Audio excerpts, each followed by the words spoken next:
Ano ho ang ako plano nyo para ibalik ang dignidad ng Senado? Yan. I believe change of leadership is the only way. Ibigay nyo na lahat. Ilabas nyo na lahat. Mag-bolt in na kayo. Sobra na po, BBM. Ang flood control na ninanakaw nyo. Patuloy din ang panawagan ni Mr. Fujiki sa ICC na pagbigyan ng hiling na interim release ni FBRD at dalhin ito sa Japan para Yun. magpagamot. Magpapatuloy rin daw ito na Issue na bayan ating pagsapan. What's up mga kayon and welcome back pa rin syempre dito lang sa Joe Malone TV para sa Issue na bayan ating pagsapan. Di kami natatakot sa katotohanan. Bibig pa lang may sound effect na. Boses ng masaaming Pinapakinggan. Joe Malone TV, Issue ng Bayan. Isa magandang hapon o gabi sa inyo lahat. Sumasalamin sa katotohanan lamang. Para sa mamamayan. Totoo ang laban, hindi puro drama, di rin chismisan. Lahat ng tanong may klarong kasagutan. Kasama ka dito sa diskusyon. Boses mo may halaga sa solusyon. Laging alerto, Mapagmatsyag, truth ang hanap. Di kami natitinag. walang palusot. Mega love shoutout sa lahat ng viewers natin dyan, no? FW ka man o dito sa Pilipinas. Ay! Joe Malone TV. Pasok mga sugay! Nagbabalik ang tito mong sabik! Yeah! Walang kinakampihan. Sumasalamin sa katotohanan lamang. Ang taas ng adrenaline! Mayan, Sabado today! laban. Walang kulay, walang kampi. May 30! Talakayan Good baby! para sa bayan. Yay baby! Mega love shoutout sa lahat ng viewers natin dyan mga kayon! Sa Lunes ay Hunyo 1 na. At nasa kalagitnaan na tayo ng taon. Malapit na mag-2027. O sa June 4, start na ng Blue Ribbon Committee. May ganap shoutout sa lahat ng viewers natin. Paki-double check mga kayo kung nakasubscribe na kayo. Kung di pa naman, paki-subscribe na lang itong channel na to, Joe Malone TV, Issue ng Bayan, ating pag-usapan at paki-click yung bell icon para lagi kayong updated sa mga videos na ina-upload natin. Mga kayo, sa description box natin sa baba, merong link doon ng ating Facebook, merong link doon ng ating YouTube. Iba kasi yung ina-upload natin doon eh. Tapos meron tayong 3 backup channel dyan at talagang dapat yung tandaan. At sana mag-effort po kayo mga kayo. Yun na lang po yung lambing ko sa inyo. Na makapag-subscribe kayo sa Tito ng Ina Mo, sa Kwento Terong Tito, sa kayo sa Joe Malone Work Travel natin. Yung Joe Malone Work Travel, ito yan dati. O, hiniwalay ko na. So yung travel, nakakapag-upload naman tayo dyan as patch siya sa weekend, you know. Dahil mga backup channel natin dyan. Yung Tito ng Ina Mo, pagka food vlog yun, pagka sawa ka na sa politics, medyo burnout ka, gusto mong maiba naman yung lengguwahe ng napapanood mo, ayun, Tito ng Ina Mo. Yung Kwento Terong Tito, podcast, we're talking about anything under the sun. Pagka wala kang problema, manood ka dyan. Sigurado magkakaproblema. Hindi, good vibes lang tayo dyan. Okay? Game? Mga kaya konting effort lang. Paka-subscribe lahat ng channel na yon, yung mga backup na yon. Maraming salamat. Pakita natin kung anong merong suporta ang DDS kumpara sa mga DDH. Game. Ayan ang sinasabi ko. Ito okay din to sa Dr. Tony Liachon. Dr. Tony Liachon sues Janet Garin for cyber libel over killing a patient remark. Tama yan.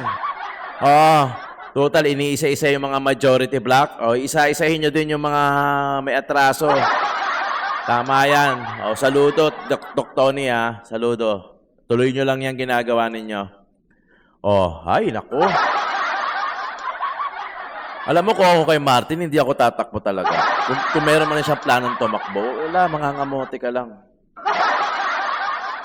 Nga lang, may pera yan. Ang ina, baka mamaya kausapin si ano dyan. Kailangan talaga manual voting. Ay, may nag-comment sa akin, naiirita raw sa sounds. Okay, nababasa ko yung mga comment nyo, mga kayo na. Ang sabi ni Kiko, yung Meow Meow Vlog, mukhang may bagong tandem sa 2028. Mukha nga! Paisa lang.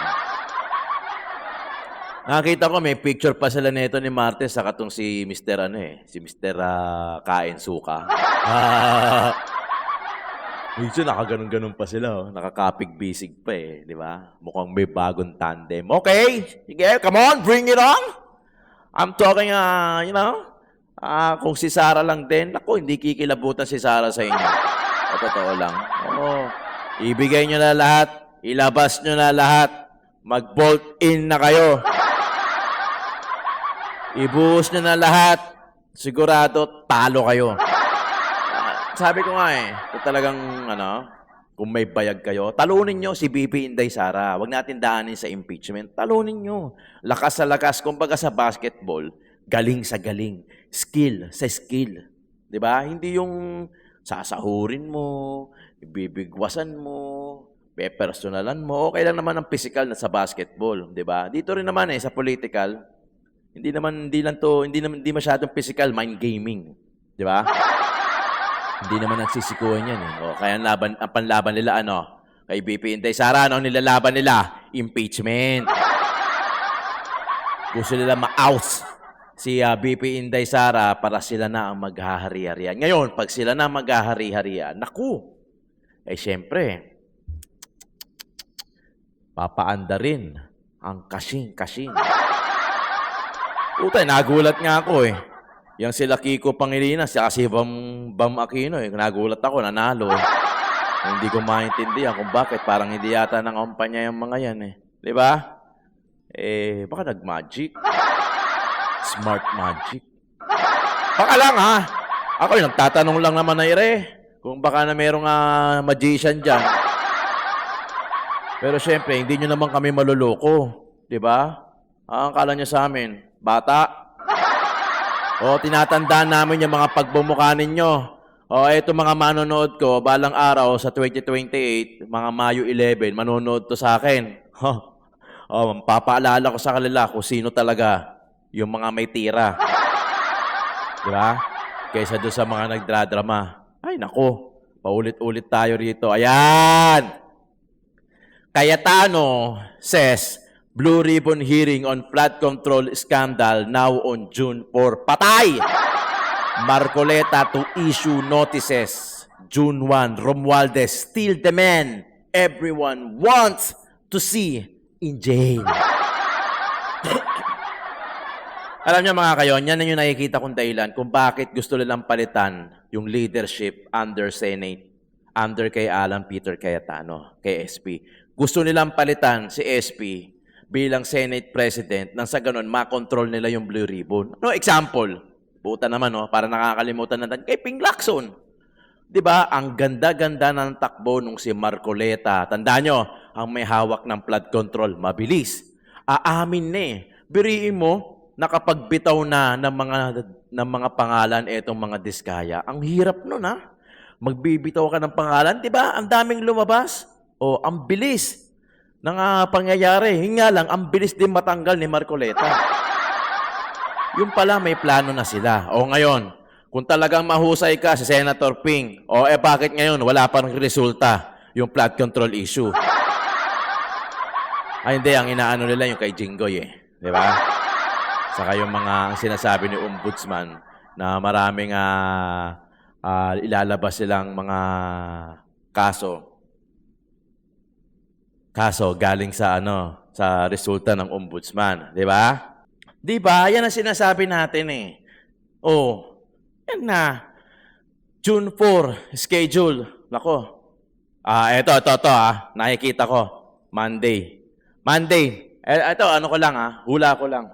Monday magkakaroon ng kaganapan diyan sa Senate. Tingnan natin.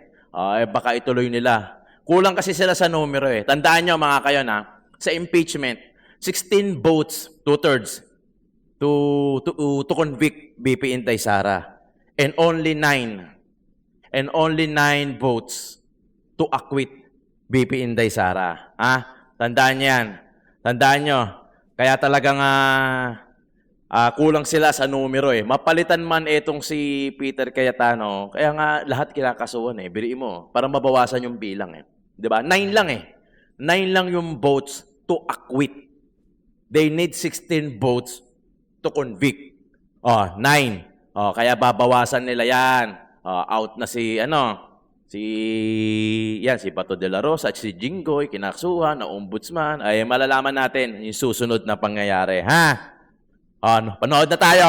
Ay talagang, nako, Ano gigigil ho ang ako plano nyo para ibalik ang dignidad ng Senado? Yan. I believe change of leadership is the only way. So, with SP With Allen at the with- helm, it's not gonna happen. Is that what you're saying? Yung kasi ang problem niya, yung direction nila. Look at this, Miss Pinky. What, three weeks na? I mean, they've been there. Not a single bill we've talked about. Only one. Yung Kayo naman, 3 weeks pa lang naupo eh. Tapos ang daming nangyari, tas hahanapan nyo na kaagad. Ikaw I know you, man. I know you, man. Yeah, you seems like you eat your puke. Kinain mo na yung suka mo eh. Ang dami mo nang tinira noon, tapos ngayon kakampi mo sus Mario. So, huwag ka naman papahalata masyado. Grabe, di ba? Huwag papahalata masyado, ha? kung hindi pa pinilit ni Senadora Risa, yung anti-detention bill na hospitals cannot detain any more patients Na pag hindi walang makapagbabayad. collateral. Okay. That is it. For how many days? That's just 9 days. Walang naipasa. I mean, it's already ripe. Meron pa, maging si Senator Marcoleta. Yan. Meron siya, maganda yung bill niya na pag mahirap na mahirap ka at wala kang pabayad ng kuryente, the government will pay for your electricity. Hindi namin napag-uusapan yan. Okay. We wasted our time trying to protect Bato de la Rosa, trying to talk about where we attack, na-attack ba tayo? Yung walang nangumusta sa amin. Tapos, Lahat, majority inubos. Tapos, lastly, Wednesday, imbis na pag-usapan ulit yung mga bills, video conferencing na lang yung mga kasama natin for justifiable reason. Anong pakialam ni Juan, ni Maria dun sa bill na yun? Mas maganda siguro, mas nagpalakpakan ng mga tao, kahit ikaw siguro, even yourself, if we talk about that hospital detention bill, or yung bill mismo ni Senator In Marcoleta. 2000K? Yeah. Diyos ko naman, ikaw naman,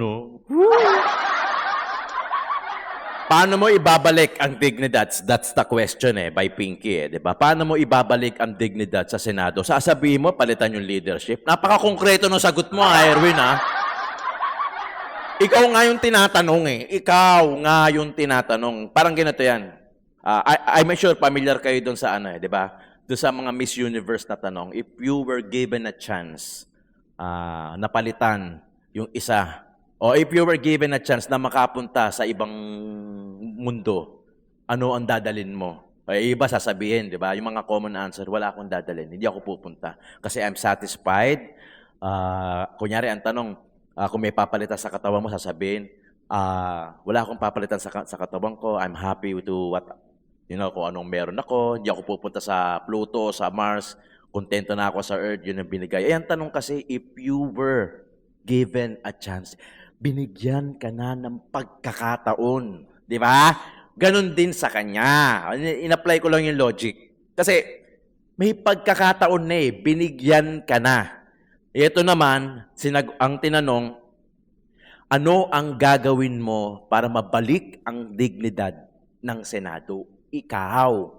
Hindi yung change of leadership. O tapos, how sure are you na pag nagpalit ng leadership, di ba? Nagpalit na leadership, mababalik yung dignidad. Kayo nga ang sumira. Nawala yung dignidad ng Senado nung nawalang napakulong at walang masyadong magandang resulta yung flood control issue investigation na yan. Yun. Nawalan ng tiwala. Kasi wala ang tagal di ba? Hindi pinatawag yung mga dapat ipatawag. Tapos yung naratibo ng 18 Marines, wala. Parang in-snap nyo lang. Di ba? Ayan, si Ping. Oh, ano nangyari? Wala. Doon nasira yung dignidad. Tapos tinanong ka na eh. Ikaw na yung tinanong, Erich, ikaw na yung tinanong. Anong gagawin mo, hindi yung gagawin nyo para maibalik yung dignidad ng Senado? Tapos sasabihin mo, change of leadership. Sino papalit? Ikaw? Si Sherwin? Hindi naman pwede si Tito Soto ulit dahil wala na nga eh. Di ba? Sino? Risa? Sus Mariosep. Hindi naman pwede si Lito Lapid. Di ba? Yan yung sinasabi ko sa'yo. Basta buka lang ng bibig, sagot lang. Medyo hindi mo ata napagandaan yung tanong, Erich eh. Di ba? Ano ang gagawin mo para mabalik ang dignidad ng Senado? Hindi nyo. Tapos sasagot mo, change of leadership. Ang konkreto ng sagot mo, ha? Ang konkreto ng sagot mo. Next. Kung si Senador Jinggoy Estrada ay masasampan na by Thursday and after 2 weeks kay Senator Joel Villanueva naman, how about isa rin ho dun sa inaabangan ng publiko ay yung pagsasampa rin ng kaso kay dating Speaker Martin Romualdez? Any update on that? Nandiyan na yan. Meron na kaming dalawa pang kasong hinahanda tungkol dyan. Meron kaming isa pang money laundering case na mabigat. At of course, yung the grandest case of them all, itong pinakamabigat na kaso dyan, the conspiracy Hintayin namin yan, to defraud the treasury. Yun talaga yan, sa pamamagitan ng budget. Hindi madali ilatag yan. So we're being very careful about every premise that we make. Kasi first time to gagawin sa kasaysayan ng Pilipinas na magkakaroon tayo ng ganitong klaseng kaso. May timetable na ho tayo. Wala kaming timetable dyan. Yun, Basta patay! Yung big case kasi, hindi mo pwede lagyan ng timetable yan. Kinakalap namin ang ebidensya niyan. Binubuo namin sa araw-araw. Okay. Kaya we're here Kailan yan? Mga 2030 yan siguro. every day. We just go to work every day. And marami naman, it's bearing fruit. Marami naman kami nakukuha ang ebidensya. Kaya lang, nung araw kasi, pwede mag-file lang kaso, press con, tapos na. Tapos malalaman mo na 5 taon na wala pang nangyayari. Hindi po ganoon ng ating sistema rito. Sa atin, gusto natin, matapos to as soon as possible time. Kung pwede nga, kung talagang ang korte ay magiging reasonable, dapat yan, hindi aabot ng 2 taon yan, may judgment na yan. Kung kami hindi abutin ng 1 taon, dapat ang depensa hindi rin abutin ng 1 taon. Kung sabihin nun, 2 taon yan, mayroon na dapat resulta yan. Ganun dapat ang kaso sa husgado. Kaya hindi sanay ang tao dyan, sanay tayo. Kasi pailan mo, kasi di ba matagal naman ma-dismiss ang kaso. Hindi ho dapat ganun. Kasi ang lugi dyan taong bayan. Sabi mo yan, hindi ha? Hindi na nakukuha yung pera, mapapanis na yung mga kailangang makuha dapat. At nasasayang ang mga resources na dapat nakukuha natin para sa bayan. Last na lang po. May masasabi na po ba tayo this early na co-accused ni dating speaker dun sa kasong ipapalagay? Marami siyang co-accused. Huwag muna natin pag-usapan. Basta marami siyang co-accused. Labo? Yung hard stance ng House sa Romualdez cases yan. Kasi pinapasapinan namin yung record sa small committee at the Committee on Appropriations at ayaw nila ibigay. Yan ang sinasabi ko. Kaya hindi madali, sinasabi ko nga sa inyo, hindi madali yung aming gawain dito, pero hindi namin inaatrasan yan kahit sino pa. Wala kami atrasan. Grabe parang ganito no? Tangina. Ito na naman tayo Sinabi mo yan Baka mamaya panghawakan namin yan. Okay, ganito. Parang ganito yan Alam mo sa larong kanto, sa squatter, pustahan tayo. Ito, 50. 50-50, makakashoot ka o hindi. Sabi niya, sige, 50-50, asan pera mo? Sige, meron ako dito, sige. Pero ayaw ilabas, ganun na ganun yun. Yung kakasuhan nila, pero ayaw nila sabihin kung kailan. Tangina naman Di ba? Ikaw Shadow ka. Ginagawa mo kaming tanga. Kakasuhan, pero wag muna. Wag sabihin, walang timetable, patay. Patay tayo doon. Patay tayo dyan. Parang nakikipagpustahan tayo niya ng 50-50 tapos wala kayong mailabas. Grandest case, Oo. Big word! Woo! Muli Ito talaga, oh. nagsama-sama ang Filipino community sa Japan para iparating ang kanilang hinaing sa kasalukuyang Philippine government. Itinaon ang peaceful protest dahil nasa Japan ngayon si PBBM. Si Guy Saito magbabalita. Mga isyu ng flood control projects at panawagan para sa transparency ang pangunahing agenda ng isang lawful assembly na inorganisa ng ilang Filipino groups dito sa Japan. Isinagawa ang aktibidad kasunod ng pagdating ni Pangulong Marcos Jr. para sa isang official visit. Hindi pinalagpas ng mga Pinoy sa Tokyo ang pagkakataon para iparating ang kanilang galit sa pamahalaan ng Pilipinas. Lalo pat nasa Japan ngayon si Philippine President Ferdinand Bongbong Marcos Jr. para sa isang 4-day Kakahiya, no? Sa peaceful protest, kinontra ng Filipino community ang napabalitang pagsusulong ng Constitutional Assembly o CONAS para sa term extension ng kasalukuyang administrasyon, bagay na naunang inilahad ni Senator Amy Marcos. Sinisingil din ng mga Pinoy ang resulta ng flood control investigation. Karamihan kasi sa mga dumalo sa mapayapang protesta ay mula sa mga lugar sa Pilipinas kung saan palpak ang flood control projects. Yes. Sobra na po, BBM. Ang flood control na ninanakaw nyo, ibalik nyo na po. Sobra-sobra na po ang paghihirap. Marami na pong namatay. Ikinababahala rin ng mga Pinoy ang pagbabalik ng illegal na droga sa Pilipinas. Hindi raw kasi malakas ang anti-drug efforts ng Marcos Jr. government. Ang legacy ni tatay, no drugs, no corrupt, pero lahat binalik mo lahat. Yan ngayon. Sobrang paghihirap na ng bansa. Stress na po kami dito sa Japan dahil nagpapadala po kami ng pera sa Pilipinas at walang nangyayari. Sa pagpunta ni PBBM sa Japan ay lumabas ang resulta ng SWS survey kung saan naitala ang negative 15 net satisfaction ratings nito. Kaya ayon kay former Undersecretary Lorraine Badoy, nakakahiya ang pagbisita ni PBBM sa Japan. Kakahiya. That's how I feel.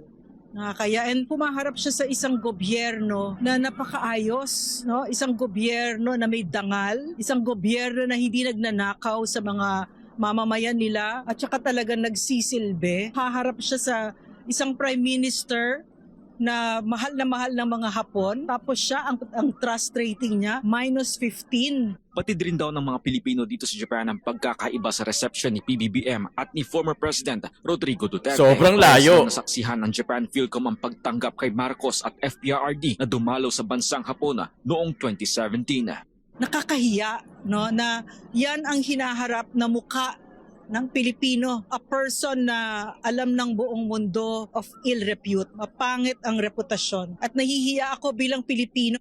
Nung si PRRD yung pumupunta dito, ano siya, well accepted, highly respected, is beloved by the Japanese people and highly respected by the Japanese leaders, by the Prime Minister, si Shinzo Abe at the time. Samantala para sa Japanese UN human rights advocate na si Shunichi Fujiki, mas marami ng mga Hapon ngayon ang nakakaalam sa tinawag niyang political persecution kay dating Pangulong Duterte. Si Duterte ay nakakulong ngayon sa ICC sa The Hague, Netherlands dahil sa kasong crimes against humanity, bunsod ng kanyang war on drugs. We are giving a lot of information in different directions, so probably the government will hear about that. And so they are now trying to hear more than before. So this humanitarian ground, yes, his age is very advanced and also physically it's getting worse than before. So we need to save him in some way. Patuloy din ang panawagan ni Mr. Fujiki sa ICC na pagbigyan ng hiling na interim release ni FPRRD at dalhin ito sa Japan para magpagamot. Magpapatuloy rin daw ito na makipagtulungan sa Filipino community sa Japan para ipaabot sa gabinete, mga mambabatas at sa mismong Prime Minister ng Japan ang kaso ni FPRRD. I have been talking with some of the politicians about this issue, and they are very much interested to hear about the issue. Mas maganda nga, sana ma-approve yung interim release at mapunta lang na si Tatay Tigong sa Japan. Mas okay pa yung Japan kung tutuusin. Di ba? Napaka-disiplina ng Japan. Nako, yung oras nila dyan, napaka-particular nila sa oras. Hindi pa pwede Filipino time dyan. Sana, magawa ng paraan yan. Alam nyo, para sa isang 81 years old, pusa, naniniwala ako na kahit si Tatay Tigong alam niya, natanggap niya yung kapalaran at sinabi naman niya yun. Kahit dun siya abutan sa Pilipinas man o kahit saan man, ang loyalty niya, ang interest niya, yung buhay niya, yung trabaho niya, lahat inalay niya sa Pinoy para gumaang tayo. Natatandaan mo yung sinabi ni Tatay Digong na assuming na totoo lahat. 'Di ba? Na totoo lahat. Sino nakinabang? Siya ba? In fact, nalagay pa nga niya sa yung pangalan ng mga anak niya sa Trovol 'di ba? Pero sino nakinabang? Taong bayan. 'Di ba? Dahil diyan sa war on drugs na 'yan. O ngayon, ang lala, kita nyo sa news, sobrang dami. 'Di ba? Hindi nila maitago yung mga mainstream media, hindi nila maitago yung mga ganong klaseng report, ayaw din nila eh. 'Di ba? Kasi nga syempre sasabihin nila mas okay, mas iisipin ng iba, mas okay talaga kay Tatay Digong, walang ganon masyado. Marami nagsasabi si Makagago, 'di ba? Hindi ko gusto yung taong 'yan. Pero nagsabi siya ng totoo about kay Tatay Digong, which is totoo naman. Na talagang maraming sumukong mga drug addict na nakalista noon. Puno yung mga basketball court. Binigyan sila ng pagkakataon mag-rehab. May mga iilan lang din talagang umabuso. 'Di ba? Aminin natin yun at alam natin yan, yung mga ganyang klaseng abusuhan. 'Di ba? Naging successful ang war on drugs. Totoo. Pero syempre, hindi yan perpekto. Talagang may ilan aabuso. Hindi ko nasasabihin kung sino o kung anong ahensya yan. Kasi minsan hindi mo masabi, baka mamaya sadyain guluhin para ang bintang sa kanya. Which is nangyari na nga ata. Di ba? Kaya walang walang makakapantay doon sa paglabas ng tao at isigaw ang pangalan Duterte. Walang makakapantay doon. Alam natin lahat yan. Tingnan nyo kay BBM. Ang nangyari, people rally pa. Di ba? Nakakaiya sa bansang Japan. Yung Japan, bilib na bilib pa Tatay Digong Gumagawa nga sila ng paraan para ma-release yung interim release, yung si Kuya para lang mapunta sa Japan Di ba? Alam nyo, yung respeto ng mga presidente ng ibang bansa kay Tatay Digong, ganun-ganun na lang. Pero syempre, hindi naman perfecto yan Kahit sino naman umupo. Kahit si BP Inday Sara, hindi naman niya ma-perfect yung Pilipinas Pero somehow, you make it close to perfection. 'Di ba? Hindi man 100%. At least yung safe pa din umuwi ng madaling araw. Alam niyo ako, dito, alas 8 pa lang kandado na gate ko. Kandado na gate ko, wala nang lalabas. Kaya nga bago mag-8, kailangan nakabili na ng pagkain, kung bibili sa labas, wala nang lalabas.